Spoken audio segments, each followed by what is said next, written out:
کے اوپر حرام کرتا۔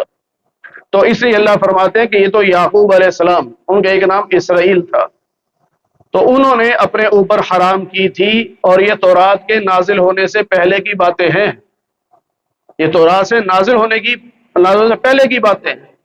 اور اگر تم کہتے ہو کہ تورات میں یہ ہے کہ تورات میں اونٹ کا گوشت حرام ہوا تھا، تو پھر لے آؤ تورات کو اور پڑھ کے سناؤ کہاں لکھا ہے۔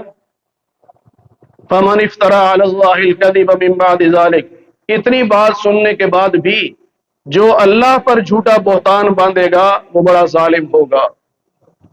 قل، اے نبی آپ ان سے کہیے، صدق اللہ، اللہ نے سچ کہا ہے۔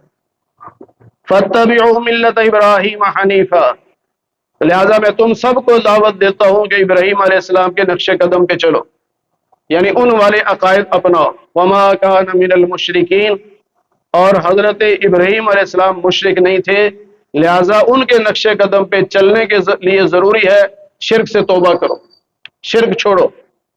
ان اول بیت وضع للناس، دنیا میں سب سے پہلا گھر جو انسانوں کے لیے بنایا گیا وہ ہے جو مکہ میں بنایا گیا، بیت اللہ، خانہ کعبہ جو بنایا گیا، یہ زمین پہ سب سے پہلا گھر ہے، اور مبارکن، بڑی برکتوں والا گھر ہے، وَهُدًى لِّلْعَالَمِينَ، تمام جہانوں والوں کے لیے یہ ہدایت کا ایک ذریعہ ہے۔ یہیں سے تو ہدایت چلی ہے، یہیں پہ تو قرآن نازل ہوا ہے، یہیں سے آگے ہدایت چلی ہے۔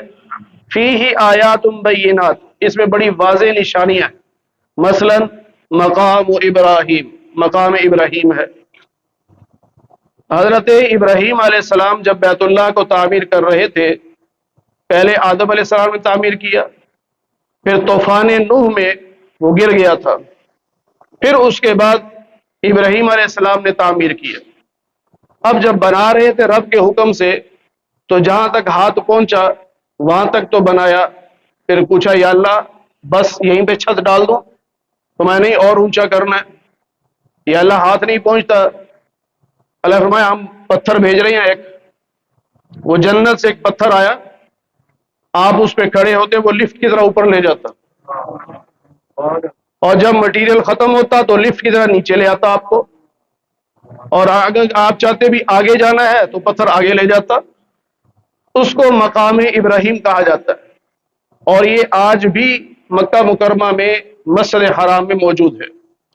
جب آپ طواف شروع کرتے ہیں حجر اسود سے، تو جو ہی تھوڑا سا آگے چلتے ہیں تو حتیم سے پہلے دائیں ہاتھ پہ آپ دیکھیں تو ایک یوں گلوب سا بنا ہوا ہے، مرتبان سا شیشے کا، اس کے اندر وہ پتھر آج بھی موجود ہے، اور اگر آپ غور سے دیکھیں گے تو اس پہ ابراہیم صاحب کے قدموں کے نشان بھی موجود ہیں۔ اس کو مقام ابراہیم کہتے ہیں، اور پہلے پارے میں ہم پڑھ چکے، سیدنا عمر رضی اللہ تعالی عنہ نے یہ خواہش کی کہ یا رسول اللہ جی چاہتا ہے مقام ابراہیم پہ نماز پڑھے، آپ ہمارے اللہ نے مجھے حکم نہیں دیا۔ ابھی وہیں بیٹھے ہیں کہ سیدنا جبریل آ گئے، وَاتَّخِذُوا مِن مَقَامِ إِبْرَاهِيمَ مُصَلَّى، مقام ابراہیم کو مصلی بنا لو، وہاں نماز پڑھو۔ پھر اللہ کے نبی نے حکم دے دیا جو طواف کرے گا 7 چکر لگانے کے بعد، اب وہ شکرانے کے طور پر 2 رکعت پڑھے گا، ہیں واجب لیکن پڑھے گا شکرانے کے طور پر مقام ابراہیم کے پاس، جتنا قریب اس کے پڑھ سکتے ہیں اتنی اجازت، اور اگر دیکھا کہ رش ہے تو پیچھے چلتے چلے جائیں، اور حج کے دنوں میں چونکہ پورا مطاف بھرا ہوا ہوتا ہے تو جہاں جگہ ملے وہاں آپ 2 رکعت پڑھ لیں گے تو وہ ادا ہو جائے گا۔ پھر دوسری چیز وَمَن دَخَلَهُ كَانَ آمِنًا، ایک نشانی یہ ہے کہ جو حدود حرم میں داخل ہو گیا وہ امن میں آ گیا، اب اسے مار نہیں سکتے، حتیٰ کہ باپ کا قاتل بھی وہاں نظر آ جائے تو کچھ نہیں کہہ سکتے اسے۔ ہاں حکومت کو اجازت ہے کہ وہ کسی طریقے سے ان کو وہاں سے باہر نکالے، اور باہر نکال کے سزا دے گی، وہاں نہیں کچھ بھی کہہ سکتے۔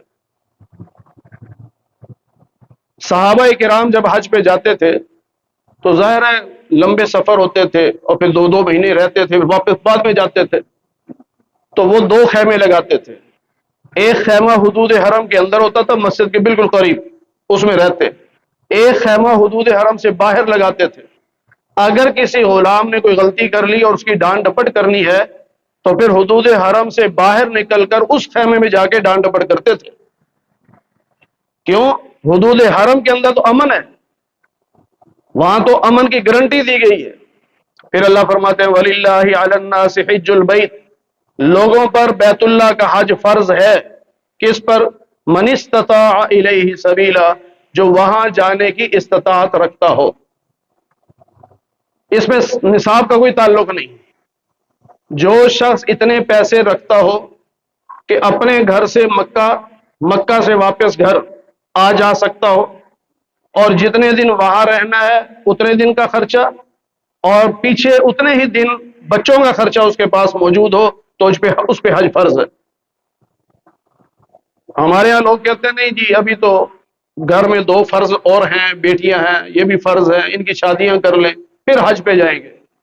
بے شک ماں باپ کی ذمہ داری ہے کہ اولاد کی شادی کرے، لیکن اولاد کی شادی کے لیے جو پیسے ہم برباد کرتے ہیں یہ تو شریعت کا حکم نہیں ہے. یہ جو ہم رسم و رواج پہ پیسہ لگاتے ہیں یہ تو شریعت کا حکم نہیں ہے، وہ تو ہم رسم و رواج پہ لگا رہے ہیں. بعض کہتے ہیں جی مکان دوبارہ بنا لوں پھر پیسے بچ گئے تو حج پہ جاؤں گا. کوئی کہتا ہے کاروبار سیٹ کر لوں پھر بچ گئے تو پھر حج پہ جاؤں گا. یاد رکھیے جن دنوں میں حج کی درخواستیں جمع ہو رہی ہوتی ہیں ان دنوں میں جس انسان کے پاس اتنا پیسہ موجود ہے کہ وہ یہاں سے مکہ سے واپس آ جا سکتا ہے اور اتنے ہی دنوں کا خرچہ اس کے پاس موجود ہے، اس پہ حج فرض ہو جاتا ہے. اور اللہ فرما رہے ہیں ومن کفر، جس نے انکار کر دیا کہ میں حج نہیں کرتا، فإن اللہ غنی عن العالمین، اللہ کو اس کی کوئی پرواہ نہیں، اللہ تو ساری کائنات سے بے نیاز ہے. اللہ کے لیے تھوڑی حج کرے گا، اپنے لیے کرے گا.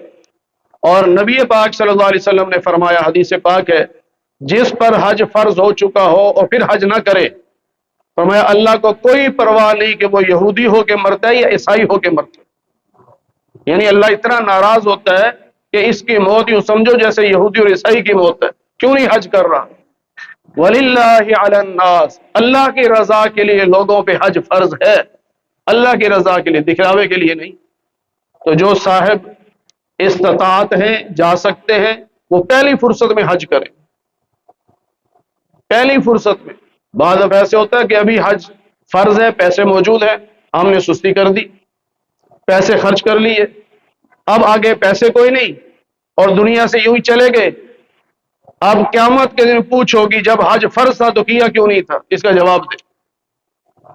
اس لیے ایسی صورت میں یا تو اپنی اولاد کو وصیت کرے بھائی مجھ پہ حج فرض تھا اور میں جا نہیں سکا، کوشش ہے میری اگر میں حج کرنے سے پہلے فوت ہو جاؤں تو میری جگہ کسی کو حج کرا دینا تاکہ یہ فرض پورا ہو جائے. اس کو حج بدل کہتے ہیں.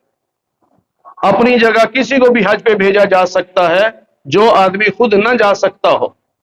جس طرح عورت ہوتی ہے، عورت پہ حج فرض ہوگا جب اس کا محرم بھی ساتھ تیار ہو.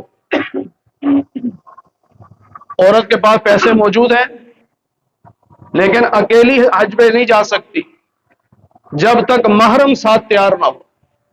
اب اتنے پیسے نہیں ہیں بیٹا ساتھ جا سکے، بھائیوں سے پوچھا بھائی ایسے نہیں ہے، غریب ہے، شوہر کے پاس پیسہ نہیں وہ بھی نہیں جا سکتا، کوئی قریبی محرم ایسا ہے نہیں جو ساتھ جا سکے، تو ابھی عورت پہ حج فرض نہیں ہوگا جب تک محرم ساتھ تیار نہ ہو.